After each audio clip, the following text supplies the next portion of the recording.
Hello everyone, welcome to our channel skill book. आज हम module network components and cabling के important questions discuss करेंगे। इससे पहले मैं बहुत सारी लाइव क्लासेस भी ले चुकी हूँ नेटवर्किंग के ऊपर और इम्पॉर्टेंट टॉपिक्स भी डिस्कस कर चुकी हूँ। अगर आपने वो वीडियोस नहीं देखी हैं तो उनको ज़रूर देखना। वो बहुत ही इम्पॉर्टेंट वीडियोस हैं, उसमें मैंने बहुत सारे टॉपिक्स कवर किए हैं। तो उसी से रिलेटेड आज हम क्वेश्चंस करेंगे। तो चलिए स्टार्ट करते हैं आज का सेशन। क्वेश्चन नंबर वन में बोला गया है, which type of network connection cover 10 kilometre to 1000 kilometre area. इनमें से कौन से नेटवर्क कनेक्शन में जो है 10 किलोमीटर से 1000 किलोमीटर का एरिया कवर होता है? LAN local area network, wide area network, metropolitan area network या फिर कैंपस एरिया नेटवर्क। ये सारे नेटवर्क्स मैंने नेटवर्किंग की क्लास में डिस्कस किए हुए हैं, आप वहाँ से इनके बारे में डिटेल में पढ़ सकते हैं। और जिन बच्चों ने पढ़ा होगा उसको इनका आंसर ज़रूर मालूम होगा। तो जल्दी से बताओ इसका आंसर। लैन मतलब लोकली, ठीक है। कैंपस से तुम्हें समझ में आ रहा है, विद इन अ कैंपस। तो लैन और कैंपस एरिया नेटवर्क मोस्टली तुम्हारा कितना 1 to 2 किलोमीटर्स या फिर ज़्यादा से ज़्यादा 2.5 किलोमीटर तक हो सकता है। मैन मतलब मेट्रोपॉलिटन एरिया नेटवर्क, जो तुम्हारा सिटीज़ तक लिमिटेड है। और वैन जो है that is wide area network, across countries की यहाँ पे बात हो रही है। तो इसका जो करेक्ट आंसर है वो कौन सा है? बहुत सारे बच्चों ने करेक्ट आंसर दिया है। Correct answer is B, wide area network. Next question, how is transmission error in LAN compare to वैन। लैन मतलब वैन के कंपैरिजन में जो है लैन में ट्रांसमिशन एरर कैसा होता है? हाई होता है, लो होता है, सेम होता है या वेरी हाई होता है? अब तुम्हें समझ में आ रहा होगा इस क्वेश्चन में कि लैन जो है उसको हम लोकली मैनेज कर लेते हैं और वो ज़्यादा डिस्टेंस में फैला हुआ नहीं होता।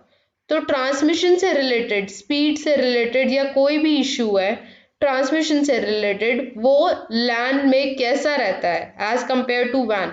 Across the countries error identify करना थोड़ा सा मुश्किल होता है और स्पीड में भी फ़र्क आ जाता है। उसके लिए हम बूस्टिंग डिवाइसेस या फिर एम्पलीफायर पहले लगाते थे, एम्प्स, जब हम लैन केबलिंग का यूज़ करें। ऑप्टिकल फाइबर में तो क्या ऐसे एम्प्स वगैरह लगाने की ज़रूरत नहीं है, उसकी खुद ही जो ट्रांसमिशन स्पीड है वो बहुत ज़्यादा होती है।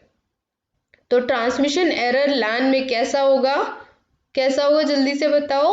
बी, इसका आंसर है लो होगा एज कंपेयर टू वैन। हम इजीली मैनेज कर सकते हैं लैन को एज कंपेयर टू वैन।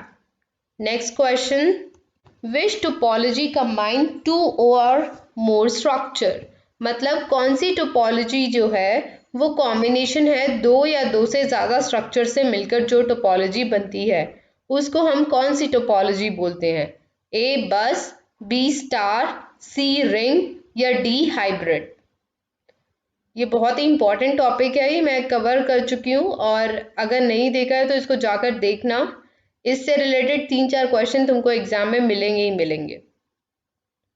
तो दो टोपोलॉजी या उससे ज़्यादा टोपोलॉजी को जब हम कंबाइन करते हैं, फॉर एग्जांपल हमने बस और रिंग को कंबाइन कर लिया, ठीक है। तो दो टोपोलॉजी को जब हम कंबाइन करते हैं तो वो एक हाइब्रिड टोपोलॉजी बन जाती है। तो इसका करेक्ट आंसर था डी, हाइब्रिड। ज़्यादा डिटेल में पढ़ना है तो वो वीडियो देख लो, ठीक है। Next question, which topology combines characteristics of linear bus and star topology। कौन सी ऐसी टोपोलॉजी है इनमें से जो कंबाइन करती है लीनियर बस टोपोलॉजी और स्टार टोपोलॉजी? मतलब बस टोपोलॉजी और स्टार टोपोलॉजी के कॉम्बिनेशन से कौन सी टोपोलॉजी बनती है इनमें से? ए बस, बी स्टार, सी ट्री या डी मैश।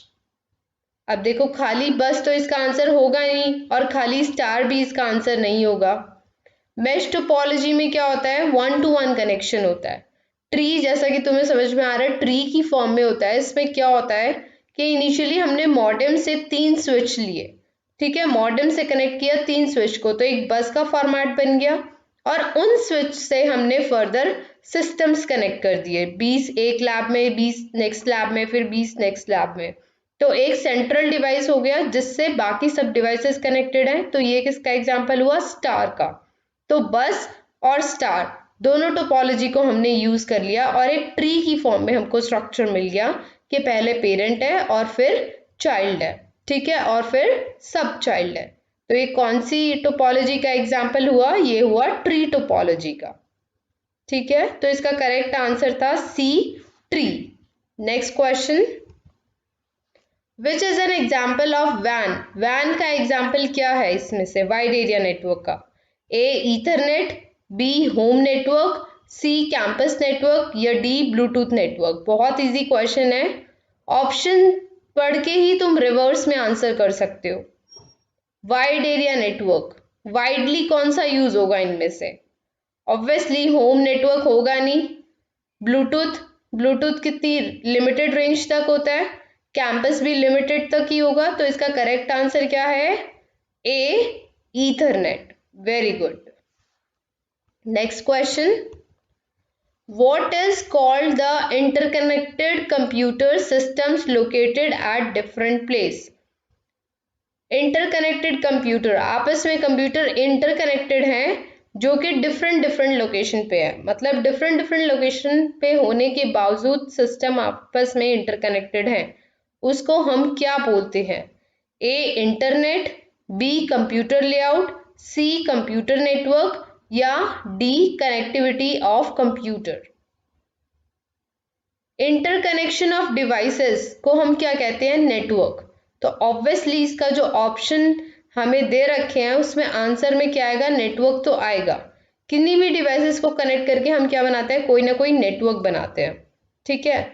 तो इंटरनेट दिया हुआ है और कंप्यूटर नेटवर्क दिया हुआ है, बाकी दोनों तो इसका होगा नहीं आंसर। और कंप्यूटर्स को आपस में इंटरकनेक्ट करना इज कंप्यूटर नेटवर्क। तो इसका करेक्ट आंसर था सी, कंप्यूटर नेटवर्क, ठीक है।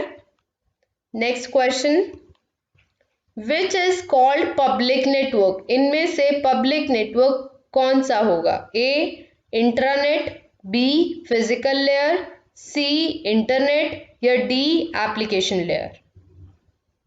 लेयर से रिलेटेड कोई क्वेश्चन इधर पूछा ही नहीं गया है, तो फिजिकल लेयर और एप्लीकेशन लेयर इसका आंसर नहीं होगा। अब बचते हैं दो ऑप्शन, ए इंट्रानेट और सी इंटरनेट। तो पब्लिक नेटवर्क का क्या मतलब है? प्राइवेटली हम अपनी ऑर्गेनाइजेशन में कोई भी नेटवर्क बनाएं, लेकिन जब वो पब्लिकली हो जाता है, जब हम इंटरनेट का यूज या फिर हमारे आईएसपी से आगे फर्दर रिक्वेस्ट जाने लगती है, मतलब आईएसपी मॉडेम एक गेटवे है और मॉडेम से आगे जब जाएगा हमारा नेटवर्क तो वो किस कैटेगरी में आ जाएगा? पब्लिक नेटवर्क कैटेगरी में आ जाएगा, जहां हम इंटरनेट का यूज करने लग जाएंगे।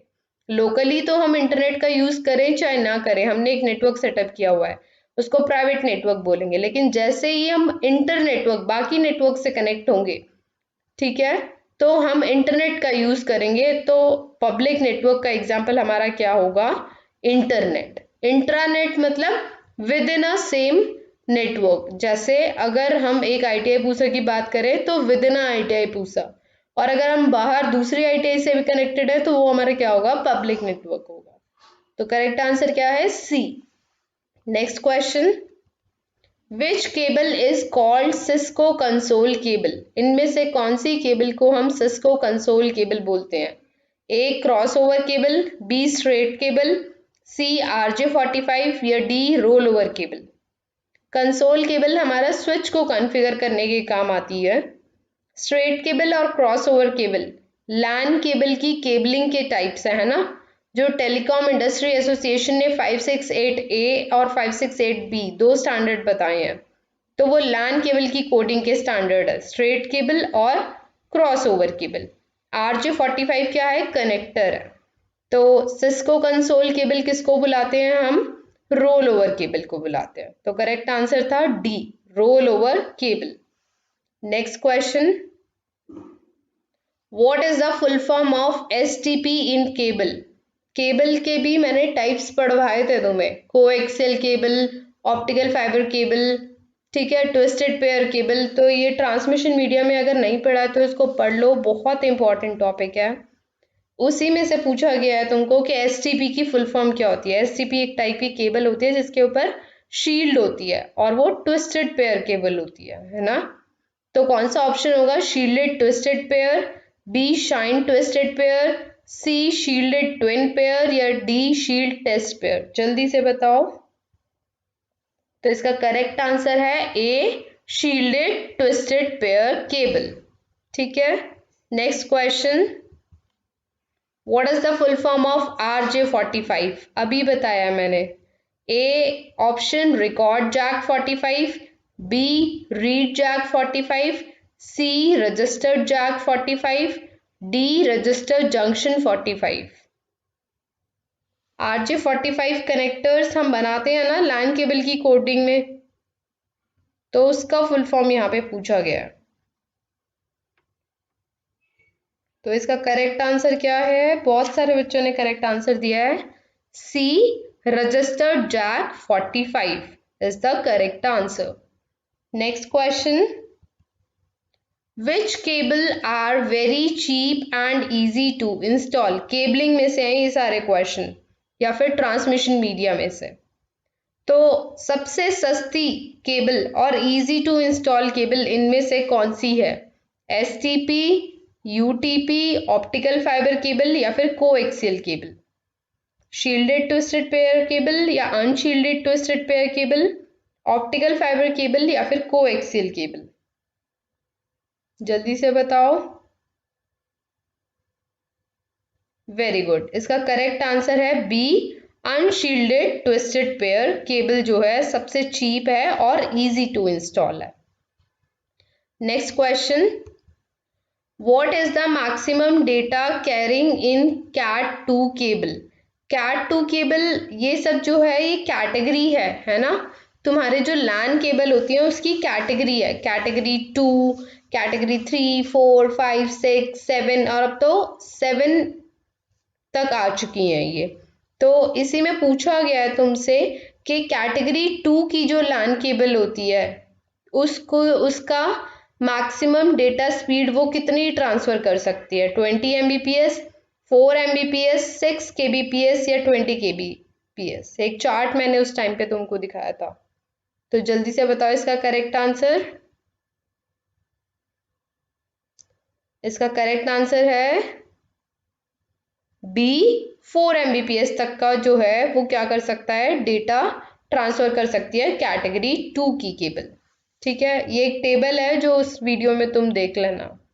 Next question, what is the maximum speed supported by category 5 UTP cable? Category 5 की अनट्विस्टेड पेयर केबल जो है उसकी मैक्सिमम स्पीड कितनी सपोर्ट करती है वो? तो अब ये केबल जो है उसी हिसाब से लगाते हैं जिसका, जैसे कस्टमर ने प्लान मांगा 10 Mbps तो हमें उसकी केबल लगानी पड़ेगी। 100 Mbps का मांगा है तो केबल जो है वो सपोर्ट भी करना चाहिए उतना उसको डेटा फ्लो, ठीक है। तो इसीलिए ये कैटेगरीज में डिवाइडेड है केबल। तो कैटेगरी 5 UTP केबल इनमें से कितनी स्पीड ट्रांसफर कर सकती थी? 1 Mbps, 10 Mbps, 100 Mbps या 1000 Mbps? मैंने तुम्हें बताया अभी 7 तक भी आ चुकी हैं। तो इसका करेक्ट आंसर है सी 100 Mbps।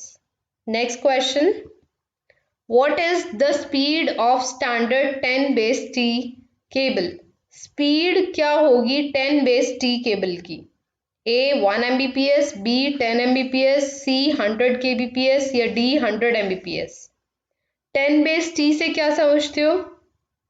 10 बेस टी का मतलब यहाँ पे ट्विस्टेड पेयर केबल है।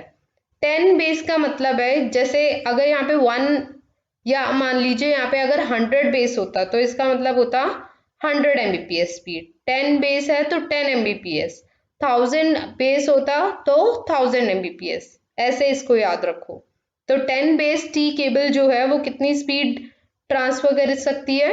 10 Mbps, ठीक है। तो करेक्ट ऑप्शन है बी 10 Mbps। अगर ऐसे ही 100 का आए 1000 का आए तो तुम अपने अकॉर्डिंग उसको देख सकते हो और आंसर मार्क कर सकते हो, ठीक है।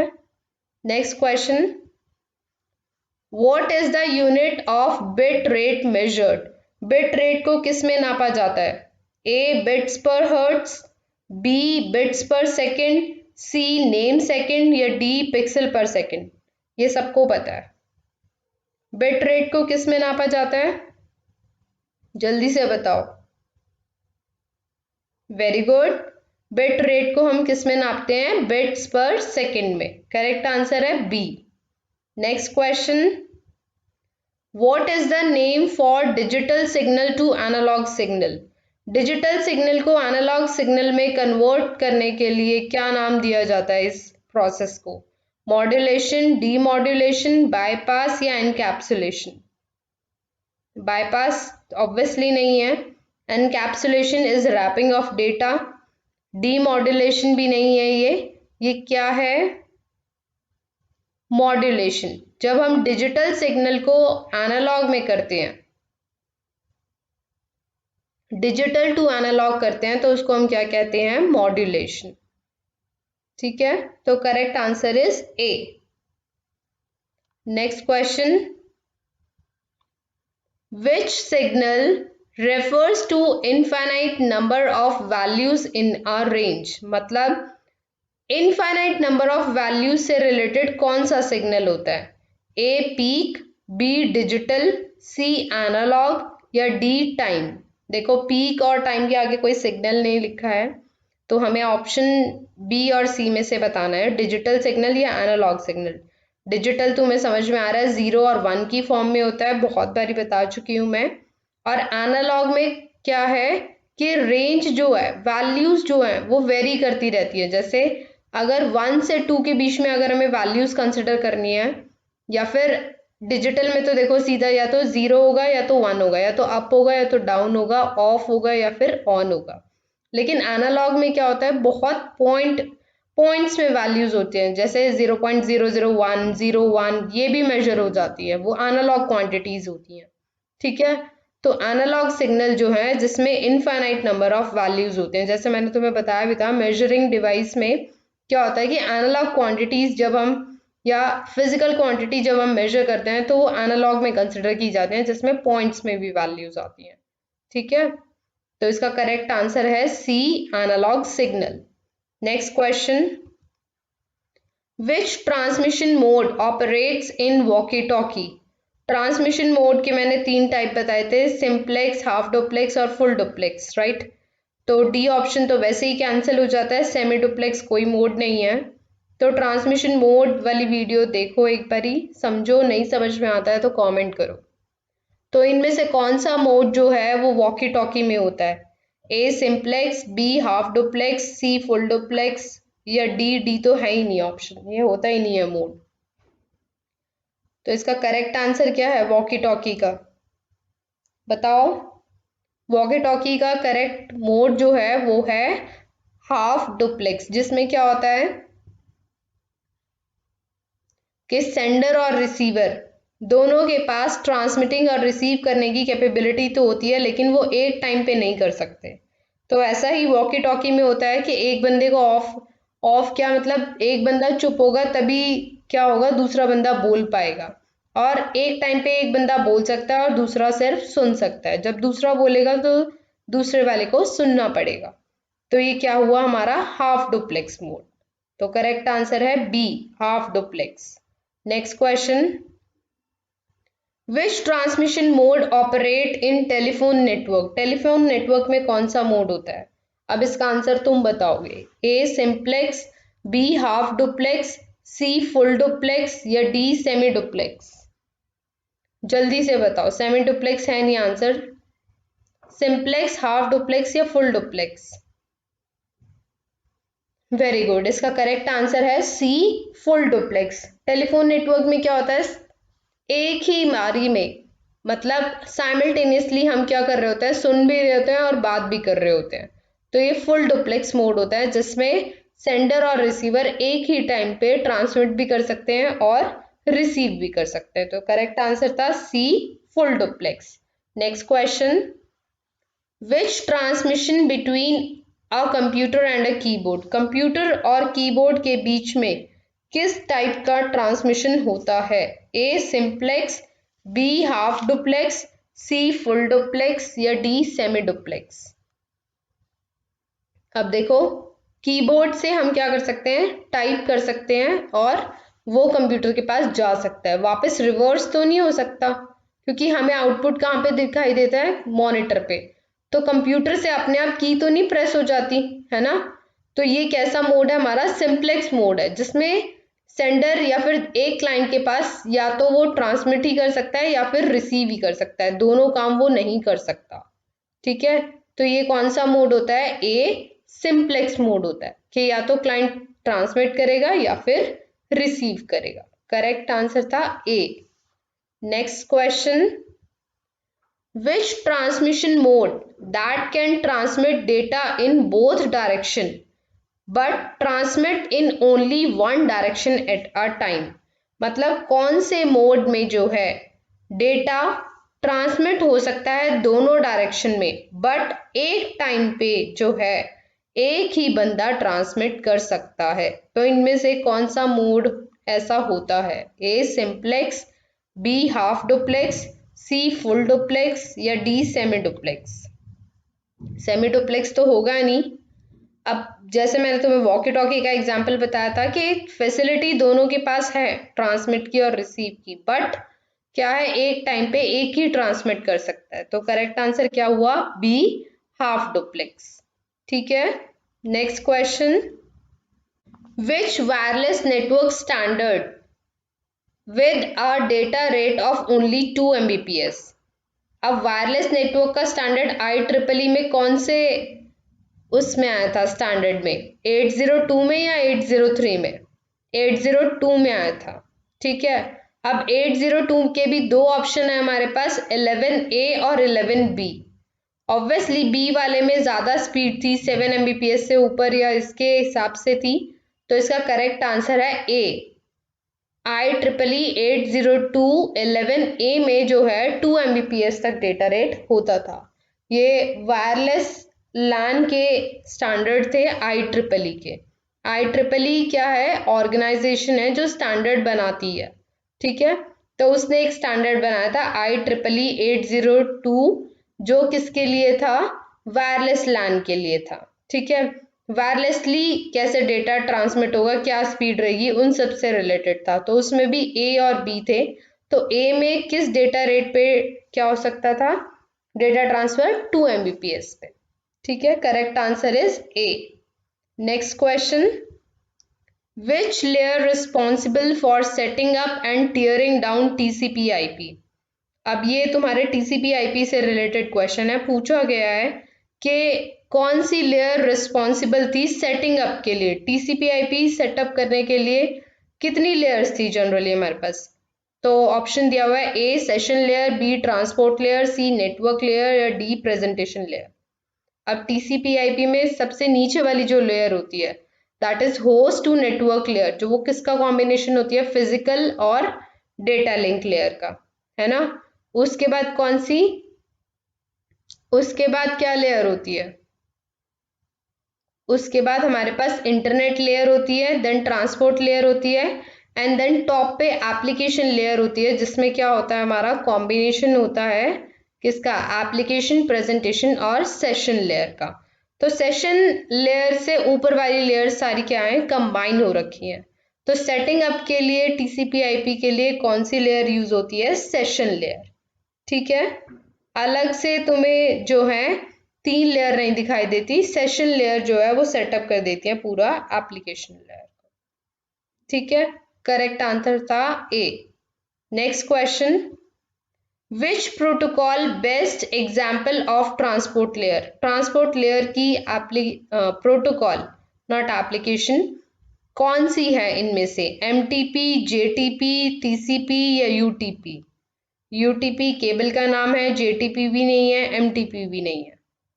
तो कौन सा करेक्ट आंसर है, सी ट्रांसमिशन कंट्रोल प्रोटोकॉल। देखो TCP/IP और OSI से बहुत सारे क्वेश्चन आएंगे, उसको एक बार रिवाइज कर लो, बहुत ही इंपॉर्टेंट टॉपिक है, और कोई कंफ्यूजन है तो पूछ लेना। तो इसका करेक्ट आंसर था सी ट्रांसमिशन कंट्रोल प्रोटोकॉल, जो है वो ट्रांसपोर्ट लेयर प्रोटोकॉल है, ट्रांसपोर्ट लेयर की प्रोटोकॉल है। ठीक है, next question, which layer in OSI model performs network routing, flow control and error control function. OSI model में जो है नेटवर्क राउटिंग, फ्लो कंट्रोल और एरर कंट्रोल, इनमें से कौन सी लेयर करती है? A network layer, B session layer, C physical layer या डी डेटा लिंक लेयर। जल्दी से बताओ इसका करेक्ट आंसर।